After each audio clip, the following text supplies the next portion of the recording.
গরমে তাপদাহ বেড়েই চলেছে, বাইরে যেন দাবানলের মতো আগুনের আভা। এ সময় পিপাসাতেও গলা শুকিয়ে যায়, পানির চাহিদাও বেশি থাকে। স্বাভাবিক মাত্রার পানির থেকে ফ্রিজের পানির প্রতি চাহিদা বেশি থাকে সবার, কিন্তু এটা শরীরের জন্য ক্ষতিকর।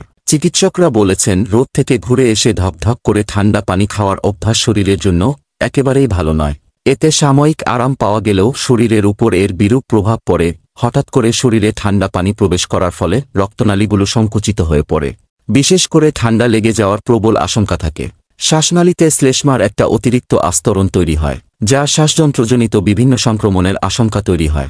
চিকিৎসকরা বলেছেন, গরম থেকে ফিরেই পানি খাওয়ার আগে কিছুক্ষণ বসে বিশ্রাম নেওয়া প্রয়োজন। শরীরের ঘাম শুকিয়ে এলে তারপর সাধারণ পানি খাওয়া যেতে পারে। এমনি পানির পরিবর্তে কেউ চাইলে ডাবের পানিও খেতে পারেন। ডাবের পানি শরীর ঠান্ডা রাখতে সাহায্য করে। গরমের সময় শরীর ঘামতে থাকে, শরীরে পানির ঘাটতি তৈরি হয়, ফলে শীতের তুলনায় গরমে বেশি দুর্বল লাগে।